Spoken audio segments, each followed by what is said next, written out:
लीजिए, कहानी का पार्ट 34 दिलचस्प मोड़ पर पहुंच रहा है। बहुत बेहतरीन आ रहा है। अब ये फलक सिकंदर हयात साहब जो है पाकिस्तान में जो बहुत मशहूर दरगाह है, बहुत हज़रत दाता गंज बख्श के वसीले से दुआएं मांगता हूँ। यहाँ पर जो है सो पहुँच चुके हैं और दुआओं का सिलसिला जारी है। यहाँ पर दुआएं वगैरह मांग रहे हैं फलक हयात साहब। वो दाता दरबार के फर्श पर दो जवानों बैठा हुआ था, सदक दिल से रोज़े नमाज की नियत कर रहा था और पाक परवरदिगार तो नियतों का हाल जानता है। वो इंतज़ार नहीं करता कि बंदा नमाज़ पढ़ेगा, रोज़े रखेगा, दुआएं मांगेगा तो वो इसकी दुआ कबूल करेगा। वो तो दुआएं मांगने से पहले ही दुनिया जहाँ की नेमतें अता करता रहता है। वो माबूद हमारे रोज़े नमाज या इबादतों का मोहताज नहीं है, हम बंदे ही इसके मोहताज हैं। नमाज और रोज़ों का हुक्म इसलिए है कि तहज़ीबी और अखलाकी ज़िंदगी दीनी उसूलों के मुताबिक गुजारें।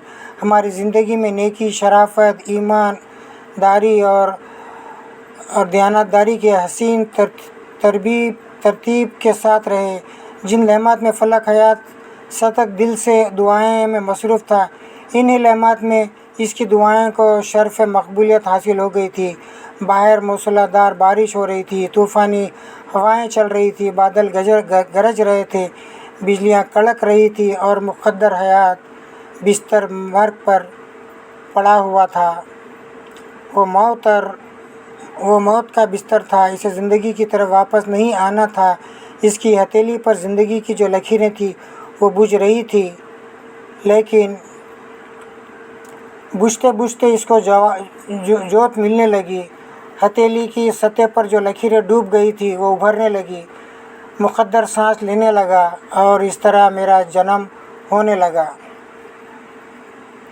वो मुक़द्दर हयात जिसने 20 बरस पहले जन्म लिया था, जो फलक सिकंदर हयात का बेटा था, इसकी तिब्बी उम्र के मुताबिक ज़िंदगी की तमाम हो चुकी थी। जहाँ से वो डूबता चला गया था, वहाँ से मैं उभरता चला आया था।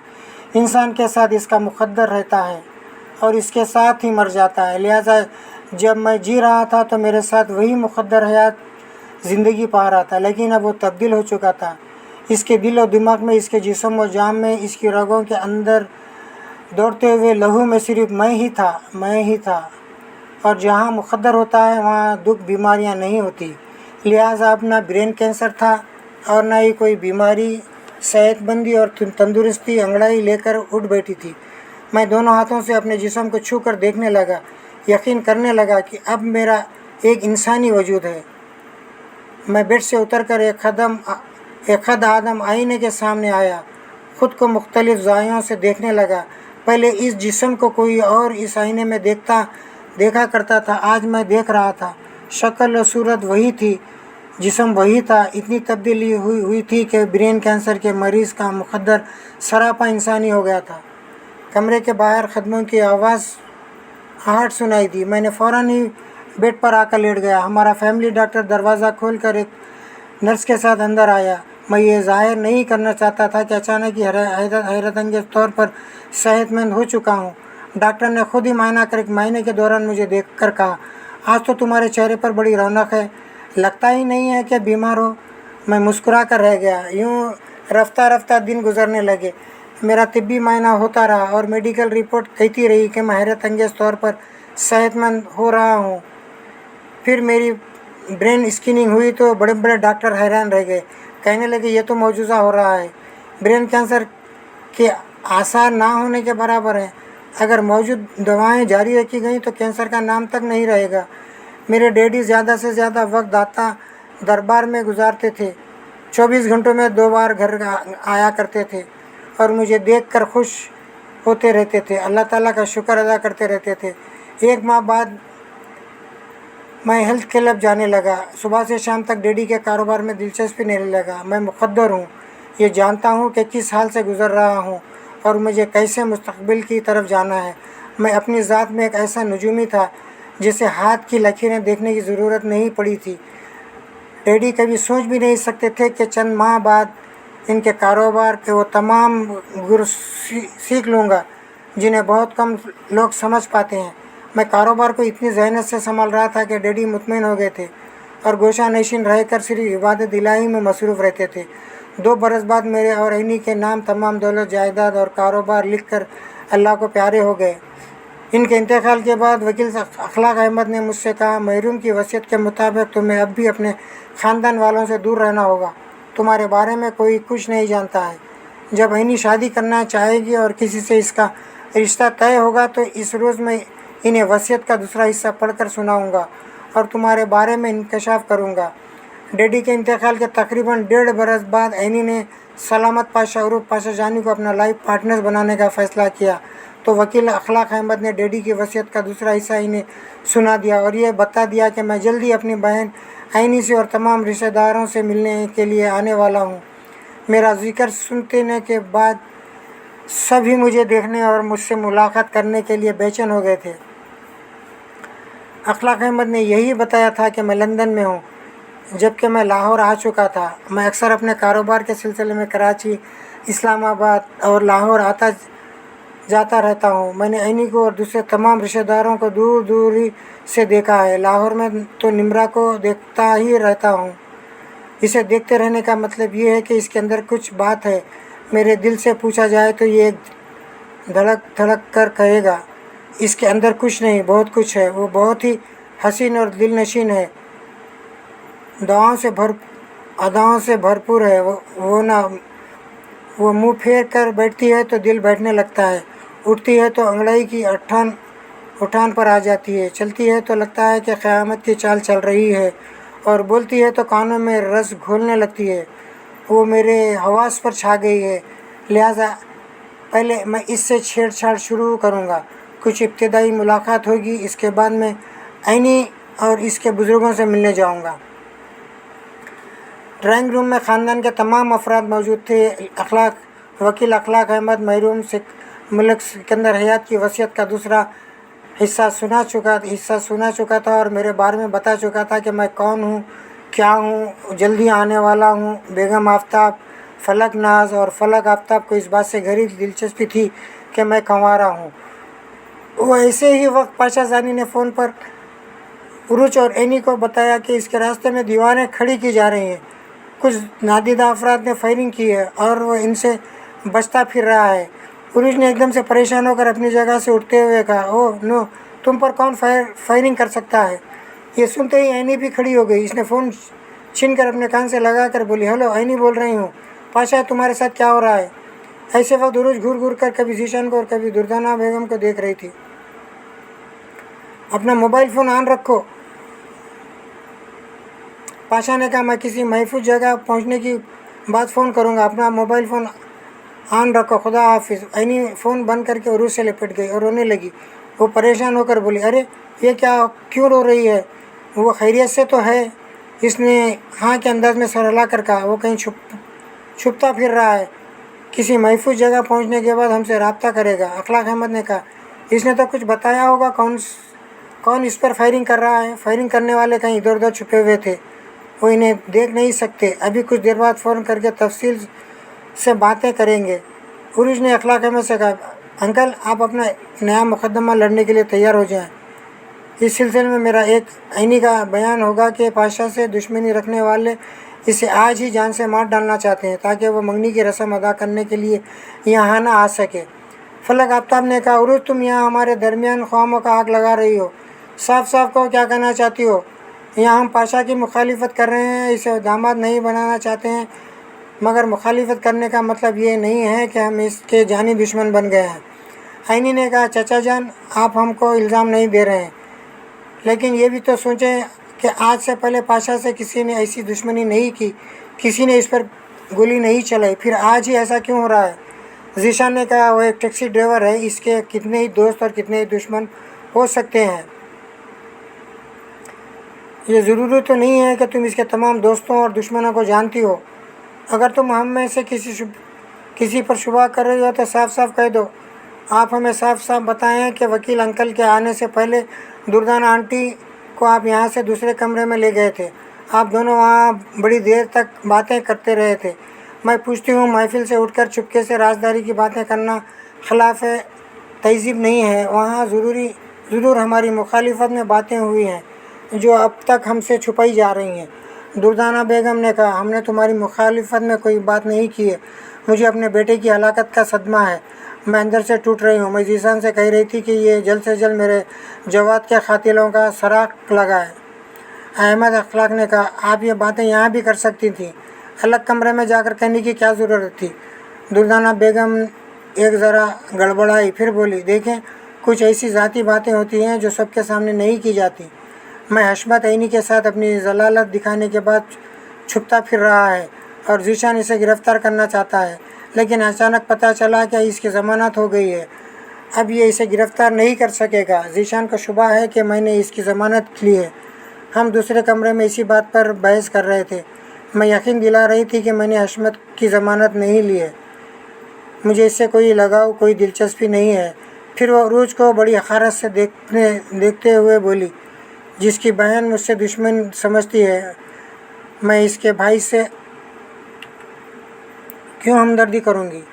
ذیشان نے وکیل سے کہا، جب دلوں میں میل آ جائے تو اپنے بھی میلے دکھائی دینے لگتے ہیں۔ عینی مجھ سے بہت محبت کرتی ہے، اس خاندان میں سب سے زیادہ مجھ پر ہی اعتماد کرتی ہے، لیکن آج میرے مخالفت اس لیے کر رہی ہے کہ میں نے پاشا کی مخالفت کی ہے۔ جب یہ مخالفت اسی کی بہتری کے لیے ہے، خدا نے چاہا تو میں جلد ہی ثابت کر دوں گا کہ پاشا جھوٹا اور فراڈ ہے، تبھی اسے یقین آئے گا کہ میں اس کا سچا محبت کرنے والا بھائی ہوں۔ عینی وہاں بیٹھے ہوئے دھندلے سے افراد کو دیکھ رہی تھی، وہ اپنی آنکھوں سے مجبور تھی۔ اس وقت فون کا برزر بولنے لگا۔ اس نے آن کر کے کان سے لگا کر کہا، ہلو پاشا، تم ہو؟ ہاں میں ہوں، محفوظ جگہ پہنچ گیا ہوں، یہاں کوئی خطرہ نہیں ہے۔ دیکھو، اگر وہ جگہ محفوظ ہے تو وہیں رہنا، وہاں سے بالکل نہ نکلنا، تمہیں کچھ تو اندازہ ہوگا کہ کون تم سے دشمنی کر رہا ہے۔ اس نے کہا، ہاں، یقینی حد تک اندازہ کر رہا ہوں۔ فائرنگ سے 1 گھنٹے پہلے کسی نے فون پر مجھ سے کہا تھا کہ میں نے پولیس والوں سے پنگا لے کر اپنی موت کو دعوت دی ہے۔ اگر زندگی چاہتے ہو تو جس راستے پر چل رہے ہو وہاں سے لوٹ آؤ۔ عینی نے دھندلائی ہوئی آنکھوں سے ذیشان کو گھورا، پھر کہا، پاشا جسٹ اے منٹ، یہی بات پھر دہرائیں، میں وکیل انکل کو یہ بات سنانا چاہتی ہوں۔ اس نے جلدی سے آگے بڑھ کر اخلاق احمد کو فون دیتے ہوئے کہا، آپ پاشا کی بات سنیں۔ وہ فون کان سے لگا کر بولا، ہلو، میں بیرسٹر اخلاق احمد بول رہا ہوں، مجھے بتاؤ کیا ہو رہا ہے؟ وہ بولا، جناب اخلاق صاحب، ابھی کچھ دیر پہلے مجھ پر فائرنگ ہوئی تھی، میں نہیں جانتا کہ وہ دشمن کون تھے، میں ٹیکسی کے اندر تھا اس لیے محفوظ رہا، پھر وہاں سے فرار ہو گیا، بڑی مشکل سے جان بچا کر یہاں ایک جگہ آ کر چھپا ہوا ہوں۔ یہ بتاؤ تمہیں کس پر شبہ ہے؟ فائرنگ سے 1 گھنٹے پہلے کسی نے مجھ سے فون پر کہا تھا کہ میں نے پولیس والوں سے پنگا لے کر اپنی موت کو دعوت دی ہے، اگر زندگی عزیز ہے تو اس راستے سے لوٹ جاؤ۔ اس کے بعد ہی رابطہ ختم کر دیا گیا تھا۔ میں ہلو ہلو کہہ کر چیختا رہا ہوں، پوچھتا رہا، لیکن مجھے کوئی جواب نہیں ملا۔ میں ریکال کی تو کسی نے فون ریسیور ہی نہیں اٹھایا۔ اخلاق احمد نے کہا، لیکن دشمنی کی کوئی وجہ تو ہونی چاہیے، آخر پولیس والے تم سے دشمنی کیوں کر رہے ہیں؟ پولیس کا ذکر سنتے ہی سب نے چونک کر ذیشان کو دیکھا، وہ بھی حیرت زدہ تھا۔ پاشا نے فون پر کہا، میں کیا کہہ سکتا ہوں؟ آپ یہ سوال ایس پی ذیشان سے کریں۔ اخلاق احمد نے ذیشان کو دیکھتے ہوئے کہا، فائرنگ سے پہلے پاشا کو کسی نے فون پر کہا تھا کہ پولیس والوں سے پنگا لینے کا مطلب موت کو دعوت دینا ہے، اور اس کال کے بعد ہی اس پر فائرنگ ہوتی ہے۔ پاشا آپ پر شبہ ظاہر کر رہا ہے، عروج نے کہا، اور میں بھی یقین کی حد تک شبہ کر رہی ہوں۔ ذیشان اچھل کر اپنی جگہ سے کھڑا ہو گیا، دھاڑیں گاڑتے ہوئے بولا، بکواس مت کرو عروج، میں عینی کی وجہ سے تمہارا بہت لحاظ کر رہا ہوں، ورنہ ابھی دھکے دے کر یہاں سے نکال دیتا۔ عینی نے کہا، بھائی جان، ذرا ہوش میں رہ کر بات کریں، یہ میرا گھر ہے، آپ اسے یہاں سے نہیں نکال سکیں گے۔ جب سچائی سامنے آ رہی تو آپ غصہ کیوں دکھا رہے ہیں؟ دردانہ بیگم یہ ساری باتیں سن رہی تھی اور اندر ہی اندر مسکرا رہی تھی۔ یہ فون اسی نے اپنے آدمیوں کے ذریعے کرایا تھا اور پولیس والوں کا حوالہ دے کر پاشا کو دھمکی دی تھی۔ اب یہ تدبیر بڑی کارگر ثابت ہو رہی تھی۔ ان سب کے درمیان آپس میں ہی پھوٹ پڑ گئی تھی اور وہ سب بھی ایک دوسرے کو دشمن سمجھ رہے تھے۔ ایسے وقت فلک آفتاب، بیگم آفتاب اور فلک ناز خاموش بیٹھے ان کی باتیں سن رہے تھے۔ ان کے لیے یہ اطمینان کی بات تھی کہ موت पाशा का पीछा कर रही है और शाम तक वो मंगनी नहीं हो सकेगी, वो इससे मंसूब नहीं हो सकेगी। दूसरी तरफ से पाशा ने फ़ोन पर कहा, जनाब वकील साहब, ये बात साफ तौर पर समझ में आ रही है कि मेरी और आइनी की मंगनी को रुकवाने के लिए ऐसा किया जा रहा है, लेकिन मैं बुज़दिल और कमज़ोर नहीं हूँ। मैं आज शाम ज़रूर आइनी को मंगनी की अंगूठी पहनाने आऊँगा। प्लीज़ आइनी और उरुज से मेरी बात कराएं। अखलाक अहमद ने आइनी को फ़ोन देते हुए कहा, पाशा कह रहा है कि इसके रास्ते में रुकावटें पैदा की जा रही हैं ताकि इसकी मंगनी ना हो सके, लेकिन आज वो हर हाल में तुम्हें मंगनी की अंगूठी पहनाने आएगा। आइनी फ़ख्र से तन गई, खुश होकर उरुज को देखने लगी। इसने कहा, फ़ोन मुझे दो, मैं पाशा से एक ज़रूरी फ़ैसला करना चाहती हूँ। आइनी ने इसे फ़ोन दिया। वो इसे कान से लगा कर बोली, पाशा, आज शाम आइनी तुमसे ज़रूर मंसूब होगी, लेकिन तुम यहाँ जल्द आओगे। हम नहीं चाहते कि तुम कोई ख़तरा मोल लो। तुम हमारे लिए कीमती है। इसने पूछा, अगर मैं नहीं आऊँगा तो मुझसे किस तरह मंसूब होगी? जब हालात मजबूर करते हैं तो नए रिश्ते खुद ब खुद समझ में आ जाते हैं, बन जाते हैं। क्या तुमने सुना नहीं है कि टेलीफोन के ज़रिए निकाह पढ़ाया जाता है? तुम किसी आलम दिन से रुजू करके मालूम कर सकते हो आज शाम मंगनी नहीं होगी, बल्कि तुम्हारा और मेरा निकाह पढ़ाया जाएगा। इसकी ये बात धमाके की तरह सबके दिमागों तक पड़ गया। वो सब चौंक कर उरुज को और आइनी को देखने लगे। फलक आफ्ताब ने गुस्से से कहा, उरुज, अपनी औकात में रहो। हम सब की मौजूदगी में तुम कौन होती हो हमारी बेटी के निकाह फैसला करने वाली? आइनी ने कहा, बड़े अब्बू, आप नाराज़ ना हो, ये मेरे दिल की बात कह रही है। बेगम आफ्ताब ने कहा, बेटी, ये सरासर नादानी है। शादी गुड़िया गुड्डे का खेल नहीं होता कि बैठे बिठाए निकाह पढ़ा लिया जाए। वो बोली, दुश्मन हमें ऐसा गुड़िया गुड्डे का खेल खेलने पर मजबूर कर रहे हैं। अब मैं जीऊँगी तो पाशा की सुहागन बनकर, और खुदा ना खास्ता दुश्मन कामयाब होएगा तो मैं बेवा बनकर जीऊँगी, लेकिन पाशा के नाम से ही ज़िंदगी गुजार दूँगी। फलक नाज ने कहा, अखलाक भाई, आप इसके वकील हैं, ये आपकी बातें मानती हैं, आप इसे समझाएं। अखलाक अहमद ने कहा, मैं क्या समझाऊं, हालात मुवाफिक नहीं हैं। ऐसे वक्त शादी ब्याह की बात जहन में नहीं लाना, लेकिन आइनी को हालात मजबूर कर रहे हैं। मैंने अभी इसी शर्त पर वसीयत का दूसरा हिस्सा सुनाया है कि आज किसी से मंसूब हो जाएगी, लिहाजा मेरे उसूलों के मुताबिक आज इसे पाशा से मंसूब हो जाना चाहिए, ख्वाह ये मंगनी करे या निकाह पढ़वाए। मुझे इससे कोई सरोकार नहीं है। इस वक्त मैं जा रहा हूँ, शाम 6 बजे आ जाऊँगा।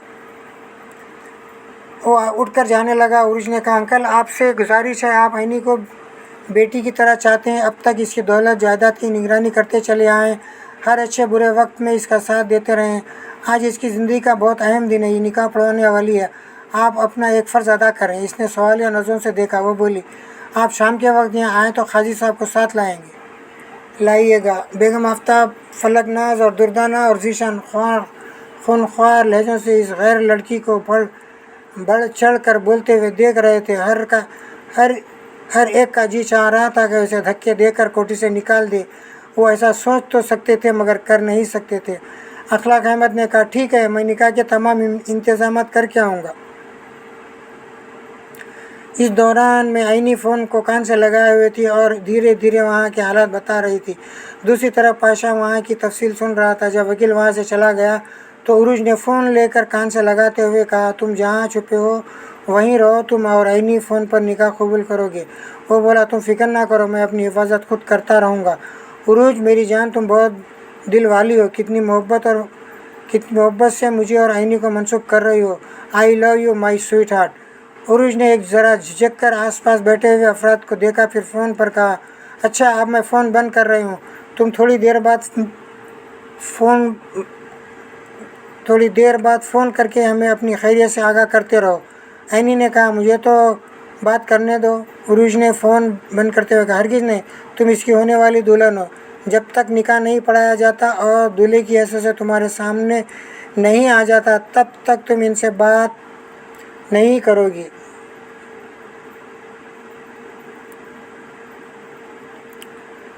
आइनी बड़ी मोहब्बत से इसे देख रही थी, फिर वो खुश होकर इससे लिपट गई। फलक नाज ने फलक आफ्ताब से कहा, بھائی جان یہ کہاوت درست ہے، میاں بیوی راضی تو کیا کرے گا قاضی۔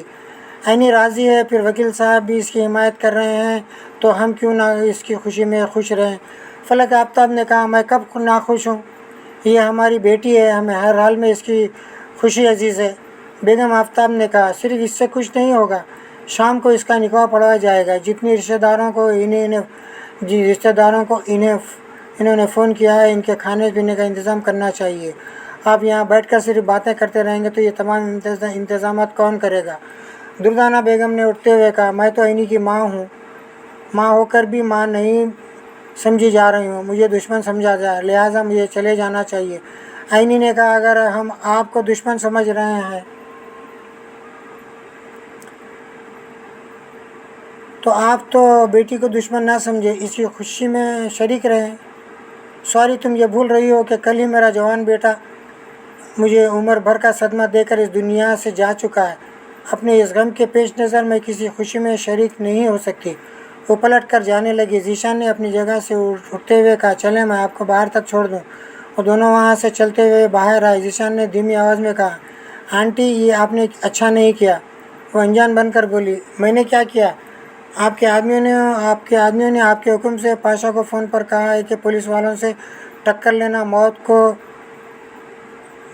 دعوت دینا ہے۔ یہ ایسی بات ہے کہ ڈائریکٹ مجھ پر شبہ کیا جا رہا ہے۔ میرے آدمی کسی نے فون پر ایسی کوئی بات نہیں کی ہے۔ پاشا جھوٹ بول رہا ہے، اسے جھوٹ بولنے کی کیا ضرورت ہے؟ وہ بولی جب تم سے دشمنی کر رہا ہو تو کیا وہ جواباً تم سے دشمنی نہیں کرے گا، تم پر جھوٹا سچا الزام نہیں لگائے گا؟ ایسے وقت موبائل فون کا بزر سنائی دیا۔ ذیشان نے جب سے فون نکالتے ہوئے کہا جسٹ اے منٹ، پھر اسے آن کر کے کانوں سے لگایا تو دوسری طرف مہتد نے کہا سر آپ کو اہم اطلاع دینا چاہتا ہوں کہ کسی نے حشمت علی شاہ کی ضمانت کرائی ہے۔ وہ جہاں بھی روپیش تھا اب وہاں سے نکل کر اپنے گھر پہنچ چکا ہے، ہم اسے گرفتار نہیں کر سکتے۔ تم نے معلوم نہیں کیا کہ کس نے اس کی ضمانت کرے؟ میں معلوم کرنے کی کوشش کر رہا ہوں مگر اندازہ ہے شہاب درانی نے ہی ایسا کیا ہے۔ ذیشان نے چپتی ہوئی نظروں سے دردانہ کو دیکھا، فون پر کہا ٹھیک ہے، معلومات کنفرم ہونے کے بعد فون کرو۔ اس نے فون بند کر کے دردانہ بیگم سے کہا آنٹی تو پولیس والے ویسے ہی ڈبل گیم کھیل رہے ہیں۔ وہ انجان بن کر تم کہنا کیا چاہتے ہو؟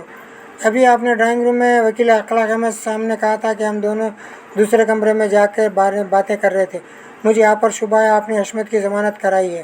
آپ نے یہی کہا نا؟ ہاں کہا تھا۔ تو کیا ہوا؟ ہوا یہ کہ آپ تب سے اب تک اندر ڈرائنگ روم میں بیٹھی ہوئی تھی، پھر آپ کو یہ کیسے پتہ چلا کہ آپ حشمت کی ضمانت ہو چکی ہے؟ وہ کھندے اچکا کر بولی میں کیا جانوں کہ ضمانت ہے یا نہیں، میں تو بات بنانے کے لیے ایسا کہا تھا۔ بے شک آپ نے بات بنائی، لیکن بات وقت آپ کے منہ سے سچ نکل گیا۔ دیکھو ذیشان تم خواہ مخواہ مجھ پر شبہ کر رہے ہو، اس طرح ہماری دوستی قائم رہ سکے گی؟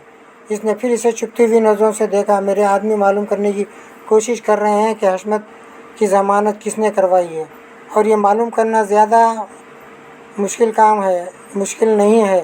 جب حقیقت معلوم ہوگی تو پھر میں سوچوں گا کہ تم سے دشمنی قائم رکھنی چاہیے یا نہیں۔ فی الحال خدا حافظ۔ وہ اپنی گاڑی کی پچھلی سیٹ پر بیٹھ گئی۔ آگے ڈرائیور ایک مسلح گارڈ تھا، باہر بھی اس کے مسلح گارڈ دو گاڑیاں کھڑی ہوئی تھی۔ اس کی کار ان دو گاڑیوں کے وہاں سے جانے لگی۔ ذیشان اسے وہاں سے جاتے ہوئے دیکھتا رہا اور دل میں کہتا رہا بہت مکار عورت ہو، یہ جانتی ہو کہ میری بہن کی عزت پر ہاتھ ڈالا تھا، اس کا لباس پھاڑ ڈالا تھا، میں اسے چیڑ پھاڑ کر رکھ دینا چاہتا ہوں، اسے کسی طرح میں معاف نہیں کروں گا۔ یہ جانتے ہوئے بھی تم نے اس کے ذریعے اس کی ضمانت حاصل کی ہے، ادھر میرے لیے انجان بن رہی ہو، مجھے دوستی کا فریب دے رہی ہو۔ وہ ایک گہری سانس لے کر پھر سوچنے لگا مجھ سے بڑی غلطی ہوئی پاشا کا راستہ روکنے اور اسے عینی سے دور کرنے کے لیے۔ ایک طرف عروج سے محبت کر رہا ہے، دوسری طرف عینی سے شادی کرنا چاہتا ہے۔ میں اپنی زندگی تباہ نہیں ہونے دوں گا، پاشا کا جھوٹ اور اس سچائی کھول کر رکھوں گا۔ پھر وہ حشمت کے بارے میں سوچنے لگا۔ اب بات سمجھ میں آ رہی تھی کہ دردانہ نے اس کی ضمانت کیوں کرائی ہے۔ اس کو پورا یقین ہے کہ میں نے ہی جواد کو ہلاک کرایا ہے۔ میرے بارے میں یہ مشہور ہے کہ میں کسی مجرم کو معاف نہیں کرتا۔ اگر اسے ضمانت پر کرا لیا جائے یا کسی طرح اس کے ذریعے عدالت سے رہا کرایا جائے تو بھی میں مجرم کو معاف نہیں کرتا ہوں۔ اور رہا ہونے کے بعد چند دن میں اپائج بن جاتا ہے یا پھر موت کے گھاٹ اتر جاتا ہے۔ اور دردانہ بیگم کی یہ چال سمجھ رہا تھا۔ وہ یہ ثابت کرنا چاہتی تھی کہ جس طرح اس کے بیٹے کو رہائی کے بعد ہلاک کیا گیا، ٹھیک اسی طرح حشمت بھی عدالت سے ضمانت لینے کے بعد اڑا دیا جائے گا۔ اس کی موت سے ثابت واردات میں اڑا دیا جائے گا۔ اس کی موت یہ ثابت کرے گی کہ ذیشان کو اپنے دشمنوں کو کبھی معاف نہیں کرتا، اور واقعی وہ حشمت کو معاف کرنے والا نہیں تھا، کم از کم اب اسے اپائج بنا کر چھوڑنے والا تھا، تاکہ آئندہ وہ کسی لڑکی کے عزت پر حملہ نہ کر سکے اور عینی کے لباس کی طرح کسی کے ہاتھ کی دھجیاں نہ اڑا سکے۔ لیکن اب دردانہ کی چال بازیوں کو سمجھنے کے بعد ایسی غلطی نہیں کرنا چاہتا تھا۔ اس نے اسی وقت سوچ لیا کہ وہ اس کی ٹال دے گا، کافی عرصہ تک اس کے خلاف کوئی وہ کارروائی نہیں کرے گا، پھر موقع دے کر اسے کسی ایسے حادثے میں دوچار کرے گا کہ وہ اپائج ہو جائے اور اس پر کوئی شبہ نہ کرے۔ دردانہ بیگم کار کی پچھلی سیٹ پر بیٹھی شہباز درانی کے پاس بات کر رہی، دل ہی دل میں کہہ رہی تھی، او ایس پی ذیشان، تم خود کو بہت چالاک سمجھتے ہو، میں کیسے گھیر کر تمہیں قانون کی گرفت میں لا رہی ہوں، یہ تم بھی سوچ نہیں سکتے۔ وہ زیر لب مسکرائی، پھر دل میں کہنے لگی، شیر کا شکار کرنے کے لیے بکرے کو جنگل میں چھوڑا جاتا ہے، اسی طرح میں نے تمہارے حشمت کو ضمانت نامے پر چھڑایا ہے۔